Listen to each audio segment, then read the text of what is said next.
रमेश का एक छोटा सा परिवार था जिसमें एक खूबसूरत पत्नी और 2 प्यारे बच्चे थे। उसकी पत्नी और बच्चे हर हाल में खुश थे, लेकिन रमेश उन्हें जिंदगी के सारे ऐसे आराम देना चाहता था और इसके लिए वह प्रतिदिन 16 घंटे से भी अधिक काम किया करता था। दिन भर ऑफिस में काम करने के साथ साथ वह सुबह शाम ट्यूशन सेंटर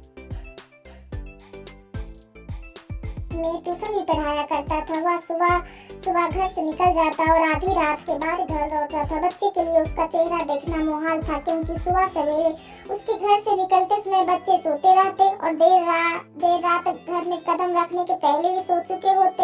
हाँ, रविवार को जरूर वह घर पर होता, लेकिन उस दिन भी वह किसी न किसी काम में व्यस्त रहता और उसका समय परिवार के साथ ना बीतकर काम करते हुए बीतता। परिवार उसके साथ क्वालिटी टाइम बिताने का बस इंतजार करता रह जाता। पत्नी अक्सर उससे कहा करती कि उसे घर में वक्त बिताना चाहिए, बच्चे बहुत मिस करते हैं।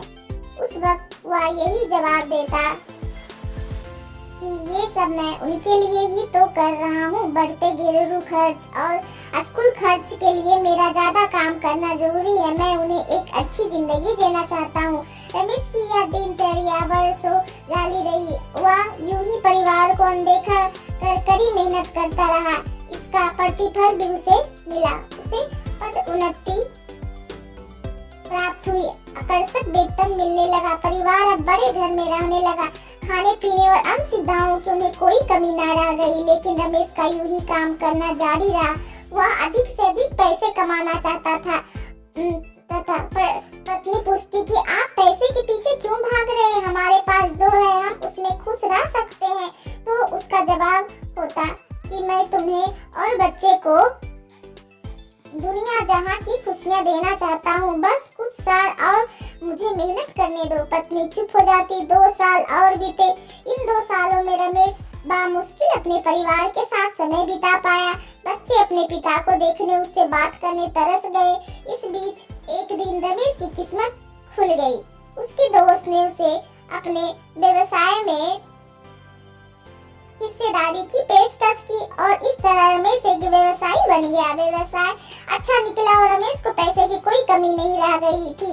उसका परिवार अब शहर के सबसे अमीर परिवार में से एक था। उनके पास सभी सुख सुविधाएं और विलासिता थी, लेकिन अपने बच्चे से मिलने का समय उसके पास अब भी नहीं था।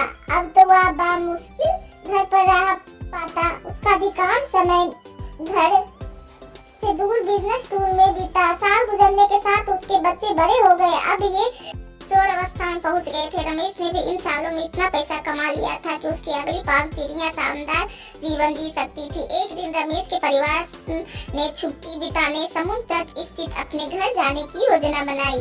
बेटी ने उससे पूछा, पापा क्या आप एक दिन हमारे साथ बिताएंगे? रमेश ने जवाब दिया, हाँ जरूर, कल तुम लोग जाओ, मैं कुछ काम निपटा कर 2 दिन में वहाँ पहुँचता हूँ। उसके बाद मेरा पूरा समय तुम लोगों का है। पूरा परिवार बहुत खुश हो गया। वो समुद्र तट स्थित अपने घर पर चले गए। 2 दिन बाद रमेश वहाँ पहुँचा, लेकिन उस दिन उसके साथ समय बिताने कोई नहीं था। दुर्भाग्य से वो सभी उस दिन सुबह आई सुनामी में बह गए थे। रमेश अपनी पत्नी और बच्चे को कभी नहीं देख सकता था। करोड़ों की संपत्ति होने के बाद भी वह उनके साथ एक पल नहीं खरीद सकता। वह पछताने लगा। पत्नी के कहे सब उसे याद आने लगे। आप पैसे के पीछे क्यों भाग रहे हैं? हमारे पास जो है हम उसमें खुश रह सकते हैं। सीख, पैसा सब कुछ नहीं खरीद सकता, इसलिए पैसों के लिए अपने परिवार को महत्व देना कम मत करे। पैसे खो देने के बाद फिर से कमाया जा सकता है, लेकिन अपने को खो देने के बाद दोबारा वापस नहीं पाया जा सकता।